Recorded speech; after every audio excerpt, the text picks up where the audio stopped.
ఉదయకాల సంబంధు ప్రియమైనటువంటి వారలారా, యెషయా గ్రంథము 17వ అధ్యాయం నుంచి 29వ వచనం వరకు మనం పరిశీలనగా గమనించినట్లయితే దేవుని వాక్యములో తెలుపబడినటువంటి భాగాన్ని మన యొక్క వ్యక్తిగత జీవితాల్లో మనకి అవసరమైన విధముగా తన స్వరాన్ని మనకు వినిపించి మనల్ని ఆత్మీయంగా బలపరచుటకు ఈ వాక్యములో ఉన్నటువంటి భావాన్ని, సత్యాన్ని మనం గ్రహించడానికి ప్రయత్నం చేద్దాం. ఈ యొక్క వాక్య భాగంలో ఉన్నటువంటి సత్యాన్ని మనం చూసినట్లయితే, ప్రభువగు యెహోవా ఇలాగు సెలవిచ్చుచున్నాడు, సియోనులో పునాదిగా రాతిని వేసిన వాడును నేనే. దేవుని వాక్యంలో మనం చూస్తే ఆ యొక్క పరిశోధింపబడిన రాయి, అమూల్యమైన తలరాయి, బహు స్థిరమైనటువంటి పునాది అయినటువంటి మూలరాయి ఉన్నది. విశ్వసించువాడు కలవరపడడు.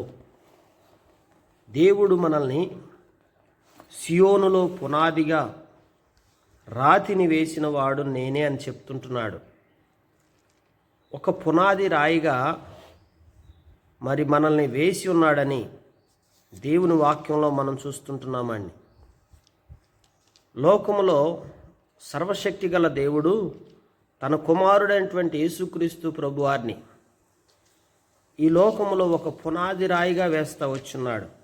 నిషేధింపబడిన రాయి తలకు మూలరాయి అయి ఉన్నదని పరిశుద్ధ గ్రంథంలో రాయబడతా వచ్చింది. యేసుక్రీస్తు ప్రభువారిని ఈ లోకము నిషేధించింది. ఆయనను దోషిగాను ఎన్నో నిందలు వేసి అవమానించి ఆయనను ఎంతో మరణానికి అప్పగిస్తూ వచ్చారు. అయితే ఏ రాయి అయితే నిషేధింపబడతా వచ్చిందో ఆ రాయి ఇప్పుడు తలకు మూలరాయి అయిపోతూ వచ్చింది. అయితే మీరును సజీవమైన రాళ్ల వలె ఆత్మ సంబంధమైన మందిరముగా మీరు కట్టబడుచున్నారు అని మనం దేవుని వాక్యంలో చూస్తుంటున్నాం. అయితే ఈ యొక్క పునాది, ఆ పునాది మీద రాతిని వేసిన వాడు నేనే. అది పరిశోధింపబడిన రాయి, అమూల్యమైన తలరాయి, బహుస్థిరమైన పునాదిగా మూలరాయి ఉన్నది. పరిశోధించినది, అమూల్యమైనది, బహుస్థిరమైన పునాది. అది ఈ లోకములో వేయబడిన పునాది తప్ప మరొక పునాది వేయబడదు అని రాయబడతా వచ్చింది. సర్వశక్తిమంతుడైన దేవుడు మంచి పునాది అనగా బలమైన పునాది, అంటే స్ట్రాంగ్ ఫౌండేషన్ వేస్తూ వచ్చాడండి. ఆ స్ట్రాంగ్ ఫౌండేషన్, ఆ బలమైన పునాది ఎవరంటే ప్రభు అయిన యేసుక్రీస్తు వారనే ఆ మూలరాయి. ఆ మూలరాయి మీద మనమందరము కూడా సజీవమైన రాళ్ల వలె ఆత్మ సంబంధమైన మందిరముగా మనం కట్టబడుతూ వస్తుంటున్నాం. అయితే దేవుని వాక్యం చెప్తా ఉంది, విశ్వసించువాడు కలవరపడడు. ఈ మాట చాలా శ్రేష్టమైంది. ఎవరు ఎందైతే దేవుడు సియోనులో ఒక పునాది రాతిగా వేసి పరిశోధింపబడిన రాయిగా, అమూల్యమైనటువంటి రాయిగా మనల్ని ఆ పునాది మీదకి తీసుకొచ్చి ఒక స్థిరమైనటువంటి రాయిగా మనల్ని ఏర్పరిచాడో, ఆ రాయి విశ్వసించిన వాడు ఎన్నటికీ కలవరపడడు. అంటే మనము దేవుని బిడ్డలుగా దేవుని యందు విశ్వాసం ఉంచిన తర్వాత మన ఆంతరంగిక జీవితంలో ఎక్కడ కలవరానికి చోటు ఇవ్వకూడదు. ఈ రోజున ఉదయకాల సంబంధ ప్రియమైన వారలారా, మన వ్యక్తిగత జీవితం ఎలా ఉంది? దినదినమో కలవరానికి గురవుతుంటున్నామా? అనేక విషయాల్లో కలవరపడుతూ కుటుంబంలో కలవరంతో బ్రతుకుతుంటున్నామా? దేవుని బిడ్డలు ఎప్పుడూ కూడా కలవరానికి చోటు ఇవ్వకూడదు. ఎందుకు మనలో కలవరం వస్తుందో తెలుసా? ఎవరిలో అయితే అపనమ్మకం, ఎవరిలో అయితే సందేహం, ఎవరిలో అయితే దేవుని మీద పరిపూర్ణమైన విశ్వాసము కలిగి ఉండరో అట్టివారి హృదయముల్లో దేవుడు చేసే కార్యముల ఎడల నమ్మిక లేకపోవటం వలన కలవరం మనలో ప్రారంభమైపోతుంది. ఆర్థిక విషయాల్లోనేమి, అనారోగ్య పరిస్థితుల్లోనేమి, కుటుంబంలో మనకు ఎదురవుతున్నటువంటి పలు విధాలైనటువంటి పరిస్థితుల్లో మనము అపనమ్మకానికి గురైపోయి అవిశ్వాసం మనలోకి వచ్చి అనేక రీతులుగా మనం కలవరానికి చోటిచ్చేవారు ఉంటాం. నేను న్యాయమును కొలనూలుగాను నీటి మట్టపు గుండుగాను పెట్టెదను. న్యాయాలు నీతి సమస్తం ఎరిగినటువంటి దేవుడు వడగండ్లు మీ మాయా శరణ్యమును కొట్టివేయును, దాగి ఉన్న చోట నీళ్ల చేత కొట్టుకొని పోవును. కనుక న్యాయమును కొలనూలుగా ఉంచి నీతిని మట్టపు గుండుగా పెట్టెదను. దేవుని వాక్యం చూస్తుంటే దాగి ఉన్న చాట నీళ్ల చేత కొట్టుకొని పోవును. మరణముతో మీరు చేసుకునే నిబంధన కొట్టివేయమను, పాతాళముతో మీరు చేసుకున్న వడంబడిక నిలువదు. దేవుని వాక్యం చెప్తా ఉంది. మనం మరణముతో ఏదైతే నిబంధన చేసుకున్నామో, పాతాళముతో ఏదైతే వడంబడిక చేసుకున్నామో, ఇదేంటి? పాతాళముతో వడంబడిక ఏంటి? మరణముతో నిబంధన ఎప్పుడు చేసుకున్నాం అంటే, మరణముతో నిబంధన అంటే, అందుకే ఈ లోకములో మనం బాప్తిసం పొందినటువంటి మనం ఈ లోకానుసారమైన విషయాల విషయమై మనం మృతమైనటువంటి వారం, చచ్చిన వారితో సమానం. అంటే మరణించామేక. లోకం విషయంలో మరెన్నడూ నేను లోకం కొరకు బ్రతకనని నిబంధన చేసుకున్నావే, అదే మరణ నిబంధన. అలాగనే పాతాళములో పడద్రోయబడకుండా దేవుని కొరకు జీవించటానికి వడంబడిక చేసుకున్నావు దేవుడితో. కనుక వడంబడిక చేయబడిన మనం, నిబంధన చేసుకున్నటువంటి మనం, దేవుని నీతి న్యాయాలను గుర్తిరిగినటువంటి మనం ఎన్నటికీ మనం కొట్టివేయబడం. ఎన్నటికీ దేవుడు మనల్ని బలహీనపరచడు.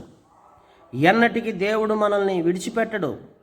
ప్రవాహం వలె ఉపద్రవం మీ మీదకి దాటునప్పుడు మీరు దాని చేత త్రొక్కబడిన వారగుదురు. లేఖనాలు చూస్తుంటున్నాము. చూడండి, వచ్చినప్పుడెల్లను అది మిమ్మల్ని ఈడ్చుకొని పోవును. ప్రతి ఉదయమున, ప్రతి పగలు, ప్రతి రాత్రి అది వచ్చును.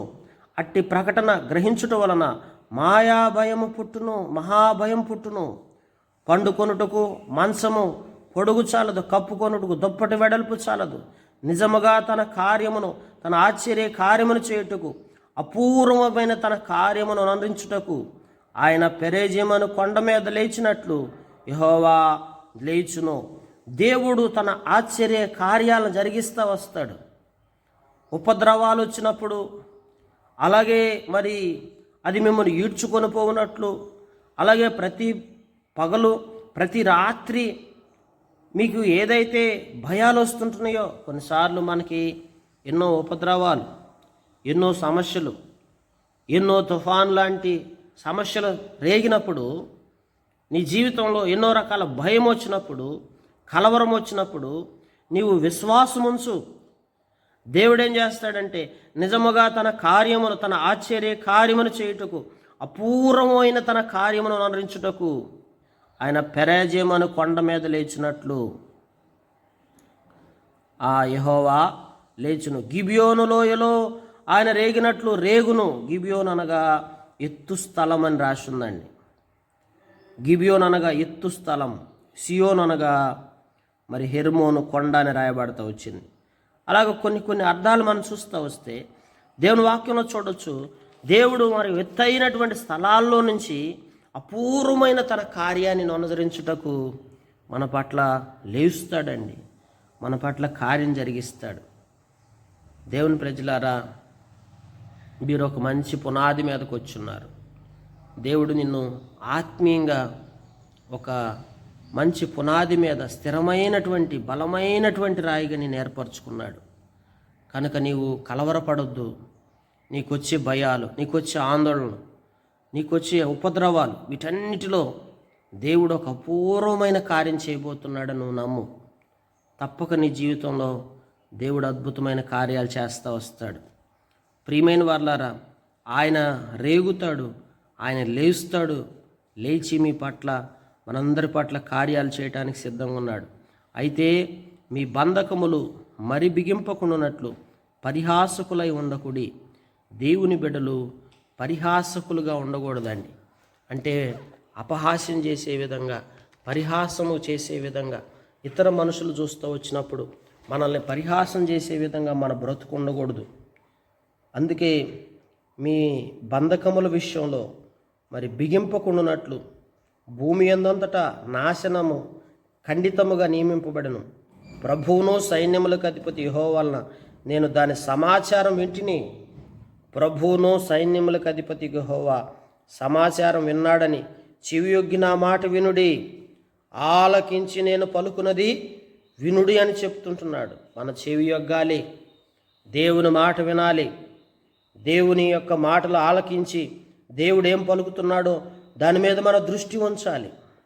ప్రియమైన వారులారా, అపూర్వమైన కార్యాన్ని జీవితంలో చేస్తాడు అన్నప్పుడు నువ్వు నమ్మాలి ఆయన్ని. ఉపద్రవాలు, కలవరాలు, భయాలు అన్నీ కూడా తీసివేసుకొని ఆయన యందు నువ్వు నమ్మిక ఉంచినట్లయితే, దేవుని యొక్క మాటను, దేవుని యొక్క పలుకును నువ్వు విననట్లయితే దేవుడు కార్యాలు మన జీవితంలో చూస్తామండి. దున్నువాడు విత్తుటకు నిత్యము తన పొలము దున్నున, అది దుక్కి పిల్లలు నిత్యము బద్దలు కొట్టున, అతడు నేలను చదును చేసిన తర్వాత నల్ల జీలకల్ల చల్లును, తెల్ల జీలకల్ల చల్లును, గోధుమలు వరుసగా విత్తును, అవలను తాను ఏర్పరిచిన చేనులో చల్లును, దాని అంచున మిరప మొలకలు వేయను కదా. దేవుని వాక్యం చూస్తుంటే దున్నేవాడు ఎట్లా దున్నుతాడు? ఒక్కసారి దున్నేస్తాడు, దున్నిన తర్వాత ఏం చేస్తాడు? దాని పిల్లలు నిత్యము బదలు కొడతా ఉంటాడా? కొట్టడు. ఏం చేస్తాడు? నేల చదును చేస్తాడు, నల్ల జీలకర్ర నాటుతాడు, కొంత తెల్ల జీలకర్ర నాటుతాడు, గోధుమలు నాటుతాడు, అవసరమైతే ఎవలు నాటుతాడు, దాని అంచున తీసుకొచ్చి మిరప మొలకలు కూడా తీసుకొచ్చేస్తాడు. ఒక దున్నే వ్యక్తి ఎట్లా ఉంటాడో వర్ణిస్తుంటున్నాడు ఇక్కడ. కనుక ఆయన వానికి ఆ పని బోధించుచున్నాడు. కనుక దేవుని వాక్యంలో వాని దేవుడే తగిన క్రమము వానికి నేర్పి ఉన్నాడు. దేవుడు నీకు ఏం నేర్పాడు? క్రమం నేర్పాడు. దైవికమైన క్రమంలో నువ్వు పెరగాలి. ఎట్లా పెరగాలంటే దేవుని విషయాల్లో మనం ఎలా నడుచుకోవాలి, ఎలా ఉండాలి, ఏ విధంగా జీవించాలనేది. మనకి ఒక సేద్యగాడు తన యొక్క పొలం వెళ్ళి పొలము దున్నిన తర్వాత ఏ విధంగా మొక్కలు నాటుతున్నాడో, విత్తనాలు వేస్తుంటున్నాడో, అదేవిధంగా నీ జీవితంలో దేవుడు ఒక క్రమాన్ని నీకు నేర్పుతా వచ్చాడు. నేర్పి ఉన్నాడు అంటున్నాడు అక్కడ. చూడండి, నేర్చుకోమంటలేదు. దేవుడు తన తగిన క్రమాన్ని నీకు నేర్పి ఉన్నాడు. తర్వాత ఆయన వానికి ఆ పని బోధించుచున్నాడు. ఆ పనిని ఎలా చేయాలో బోధిస్తుంటున్నాడు. కనుక దేవుని బిడ్డలారా, మనం అపహాసకులుగా ఉండకూడదు. అవిశ్వాసముతోటి, కలవరంతోటి మనం బ్రతకూడదు. దేవుని యందు పరిపూర్ణమైన విశ్వాసం ఉంచాలి. దేవుడు చేసే మహత్తైనటువంటి అపూర్వమైన కార్యాల కొరకు ఎదురు చూసేవారు ఉండాలి. స్థిరమైన పునాది మీద ఒక మూలరాయిగా మనల్ని ఏర్పరచుకున్నటువంటి దేవుణ్ణి, ఆ యొక్క పునాది మీద మనం వచ్చిన తర్వాత మనం స్థిరముగా ఉండాలా, విశ్వాసములో స్థిరంగా ఉండాలా, దేవుణ్ణి నమ్మాలి, దేవుని కార్యాల కొరకు ఎదురు చూసేవారు ఉండాలి. ఆ యొక్క విషయాలు మనం చూస్తుంటున్నప్పుడు ఒక సేద్యగాడు తన పొలంలో ఎట్లయితే క్రమంగా నడుచుకుంటున్నాడో ఆ క్రమమును, ఆ పద్ధతిని మనం నేర్చుకోవాలి. నేర్చుకున్నాం ఆల్రెడీ.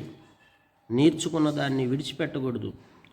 దేవుని బిడ్డలారా, అందుకే పరిశుద్ధ గ్రంథంలో మనం చూస్తుంటున్నాం, ఆత్మ సంబంధంగా మనం అటు రీతిగా జీవించేవారి ఉండుట అవసరం. దేవుని వాక్యం అందుకే దేవుడే తగిన క్రమం వానికి నేర్పి ఉన్నాడు. ఆయన వానికి ఆ పనిని బోధించుతున్నాడు. సేద్యగాడు నల్ల జీలకర్ర పదును గల యంత్రముల చేత మార్చడు, బండి చక్రములోని జీలకర్ర మీద నడిపింపడు గాని కర్ర చేత నల్ల జీలకర్రను, సువ్వ చేత జీలకర్రను దుల్లగొట్టును కదా. ఎట్లా దుల్లగొడతాడు? బండి చక్రములను జీలకర్ర మీద నడిపించడు కదా. నల్ల జీలకర్రకు పదునైన యంత్రముల చేత నోర్చడు కదా. దేవుని వాక్యం చూస్తుంటే కర్ర చేత నల్ల జీలకర్రను, సువ్వ చేత జీలకర్రను దుల్లగొట్టును కదా. నల్ల జీలకర్రకు ఒక ఆయుధం, తెల్ల జీలకర్రకు మరొకటి. నల్ల జీలకర్రకేమో కర్ర, తెల్ల జీలకర్రకేమో సువ్వ చేత నల్లగొడుతున్నాడు. మనుషులు గోధుమలు గాలింపుగా దానిని నలుచుదురా, సేద్యగాడును ఎప్పుడు దాన్ని మార్చుచుండడు. దేవుని వాక్యంలో చూస్తుంటే ఎల్లప్పుడూ అతడు బండి చక్రమును, గుర్రములను దాని మీద నడిపించుచుండడు, దాని నలుపుడు కదా. మరి చూడండి, గోధుమల విషయంలో అలా చేస్తాడా? చేయడు కదా. సైన్యములకు అధిపతి యెహోవా చేత దాన్ని నేర్చుకుందును. ఆశ్చర్యమైన ఆలోచన శక్తి, అధిక బుద్ధి అనుగ్రహించువాడు ఆయనే. ఈరోజు మనకు కావాల్సింది ఏంటంటే మంచి ఆలోచన శక్తి. అధిక బుద్ధి నాకు కావాలయ్యా. నేను సరైన ఆలోచన శక్తి లేని వాడినయ్యా. నువ్వు దేవుణ్ణి అడుగుతావా, దేవా నాకు మంచి ఆలోచన విధానాన్ని నేర్పించు, ఆలోచన శక్తి నాకు దయచేయ, అధిక బుద్ధి నాకు అనుగ్రహించయ్యా, నన్ను బలపరచమని నువ్వు అడిగితే దైవికమైన క్రమములో దేవుడు నిన్ను ఎదిగేటట్టు చేస్తాడు. ఆ క్రమాన్ని నేర్పుతాడు. దేవుని మందిరానికి వచ్చినాక మనం క్రమం నేర్చుకోవాలి. ఫస్ట్ ఎట్లా ఉండాలి, సొసైటీలో ఎలా నడుచుకోవాలి, ఎవరితో ఎలా మాట్లాడాలి, ఎవరితో ఎంతవరకు ఉండాలి, ఏ పనిని ఎలా చేయాలి, ఆలోచన శక్తి కావాలి. మంచి ఆలోచన పరులై ఉండాలి. వ్యర్థమైన ఆలోచనలు చేయకూడదు. అందుకే దుష్టుల ఆలోచన చొప్పున నడవక, పాపుల మార్గం నిలువక అంటే అర్థం ఏంటంటే చెత్త ఆలోచనలన్నీ, దుష్ట ఆలోచనలన్నీ, పనికిమాలిన ఆలోచనలన్నీ మన మైండ్లోకి రాకుండా చూసుకోవాలి. ఆ వ్యర్థమైన ఆలోచన తీసుకొచ్చేది ఎవరంటే సాతాను. కొన్ని పనికిమాలిన ఆలోచనలు, వ్యర్థమైన ఆలోచనలు, ఉపయోగం లేని ఆలోచనలు, నిరుపయోగమైనటువంటి ఆలోచనలు ఎన్నో తీసుకొచ్చి మన తలలో పెట్టేసేసిద్ది. అలాంటి ఆలోచనలు మన హృదయంలోకి రేగినప్పుడు ఏమైందంటే విశ్వాసాన్ని కోల్పోతాం. విశ్వాసాన్ని కోల్పోయినప్పుడు కలవరం వచ్చేసిద్ది. కలవరం వచ్చినప్పుడు ఏ క్రమాన్ని తప్పిపోతాం. క్రమం మీరి ఇదిగో ఇది చేయకూడదు, ఇది చేయొచ్చు అని ఒక సేద్దిగాడు ఎట్లయితే చక్కగా ఈ జీలకర్రనేమి కానీ ఎవలనేమి కానీ అలాగే మరి క్రమముగా మరి ఎట్లాగా ఆ సేద్యాన్ని చేస్తున్నాడో ఆ క్రమము, అదే క్రమం మనలో కలిగి ఉండాలి. మనం ప్రియులారా, ఆ క్రమము నీవు నేర్చుకున్నావు ఆల్రెడీ. దేవుని చేత నీకు నేర్పించాడు. అయితే దేవుణ్ణి అడగాలి, నాకు మంచి ఆలోచన శక్తి దయచేయ, ఏ పనిని ఎలా చేయాలయ్యా, ఏ విషయాల్లో నేను ఎలా నడుచుకోవాలయ్యా, ఏది నేను క్రమంగా ఉండాలని ఆయన. అదే అతిక్రమము అంటే ఏంది? దేవుడు ఒక క్రమాన్ని మనకు నేర్పించాడు. ఆ క్రమాన్ని మీరి అతిక్రమించి దేవుని వాక్యానుసారమైనటువంటి ఆత్మీయతను దూరం చేసుకొని ఎప్పుడైతే మనం నడుస్తామో ఆలోచన శక్తిని కోల్పోతాం. ఆలోచన శక్తిని కోల్పోయినప్పుడు బుద్ధిని కూడా కోల్పోతాం. అందుకే దేవుడు ఆలోచన శక్తి, అధిక బుద్ధి అనుగ్రహించే దేవుడు. దేవుని పాదాల దగ్గర మనం కనిపెట్టాలి. కనిపెట్టి చక్కటి క్రమం నాకు నేర్పించయ్యా. ఇండ్లలో మరి గృహ జీవితంలో గడిపేటప్పుడు, సామాజిక జీవితంలో 10 మందిలో మనం తిరుగుతూ వచ్చినప్పుడు సమాజంలో ఎట్లా సాక్ష్యం కలిగి బ్రతకాలయ్యా, అలాగే గృహ జీవితంలో, కుటుంబ జీవితంలో ఎలా సాక్ష్యం కాపాడుకోవాలయ్యా, సంఘ జీవితంలో నేను ఎట్లాంటి నడవడిక కలిగి ఉండాలయ్యా. చాలామందికి సంఘ జీవితంలో ఎలా ఉండాలో తెలియదు, గృహ జీవితంలో ఎలా ఉండాలి, సామాజిక జీవితంలో ఎలా నడుచుకోవాలో తెలియదు, ఆర్థిక ప్రణాళిక తెలియదు. తీసుకొచ్చిందంతా ఖర్చు పెట్టేసి తర్వాత అయిపోయినాక అంతా బాధపడుతూ ఉంటారు. పొదుపు చేసుకోవటం తెలియదు. జాగ్రత్తగా మరి ఉన్న దాంట్లో జాగ్రత్తగా ఎట్లా బ్రతకాలో తెలియదు. తర్వాత లేని ఆశలకు ఉన్నదానితో సంతృప్తి చెందటం తెలియదు. లేని దాని కొరకు ఆశలు పడటం, అనాలోచనలు చేయటం, ఇలాంటివన్నీ కూడా మనలోకి వచ్చేస్తూ ఉంటాయి. అంత మాత్రమే కాదు, దేవునిలో ఎలాగూ ఆశీర్వాదకరంగా ఉండాలి, ఏ విధంగా దేవుడి మీద ఆధారపడాలి, దేవుని యందు విశ్వాసం ఉంచి ఏ విధంగా ఆత్మ సంబంధంగా ఫలించాలో తెలియదు. సమృద్ధి అయిన జీవితాన్ని ఎలా అనుభవించాలో తెలియదు. దేవుని పట్ల మనకిచ్చిన దాంట్లో నమ్మకంగా దేవుడు తిరిగి తీసుకొచ్చి ఎలా ఇవ్వాలో తెలియదు. ఇదంతా క్రమమే, మనం నేర్చుకోవాల్సిన క్రమం. ఈ సేద్యగాడు కానీ ఏది ఎక్కడ వేయాలి, ఏది ఎలా దున్నాలి, ఏది ఎలా నాటాలి, ఎలాగ విత్తనాలు వేయాలి అన్నీ తెలిసినటువంటి క్రమం తెలుసు కాబట్టి వ్యవసాయం క్రమం తెలిసినటువంటి వ్యక్తి చక్కగా చేస్తాడు. క్రమం తెలియనోడు ఎప్పుడు ఏది చేస్తాడో తెలియదు, విత్తనాలు ఏది ఎక్కడ నాటాలో తెలియక ఆ వ్యవసాయంలో సమస్తం నష్టపోతాడు. క్రమం తెలిసిన వ్యక్తి ఏం చేస్తాడు, ఏ సమయంలో విత్తనం వేయాలి, ఏది ఎక్కడ నాటాలి, ఏ యంత్రాలు వాడాలి, ఏ మిషనరీ వాడాలి, ఏ విధంగా దాన్ని ఆ యొక్క దిగుబడి ఇంటికి తెచ్చుకోవాలి, అదంతా తెలుసు కాబట్టి ఆ క్రమాన్ని పాటిస్తాడు కాబట్టి ఆ వ్యక్తి జీవితంలో ఆశీర్వాదకరంగా ఉంటాడు. ఉదయకాల సంబంధం మనందరి జీవితాల్లో దేవుడు మనకి క్రమం నేర్పించాలి అంటే మనకు అధికమైన ఆలోచన శక్తి కావాలి, మనకు అధికమైన బుద్ధి కావాలి. అంటే అధికమైన బుద్ధి అంటే మంచి బుద్ధి కావాలి, మంచి ఆలోచన శక్తి, మంచి బుద్ధి నాకు దయచేయ, మంచి క్రమాన్ని నేర్పించాయా, నా జీవన విధానంలో నేను ఎట్లాగా నీకు మహిమకరంగా బ్రతకాలో నాకు సరైన క్రమాన్ని నేర్పించమని దేవుడిని అడగాలి. అప్పుడు దేవుడు నిన్ను అన్ని విషయాల్లో ఆశీర్వాదకరంగా చేస్తాడు. నీలో ఎట్టి కలవరం లేకుండా తీసేస్తాడు. భయాలు, ఆందోళన, ఉపద్రవాలు అన్నిటిలోంచి నిన్ను కాపాడుకుంటూ వస్తాడు. నీ పట్ల అపూర్వమైన తన కార్యాన్ని జరిగించడం ప్రారంభిస్తాడు. ఆశ్చర్యమైన కార్యం, నిజమైన తన కార్యాన్ని నీ పట్ల వెల్లడిపరిచి నీ జీవితాన్ని ఎంతో ఆశీర్వాదకరంగా చేస్తూ వస్తాడు.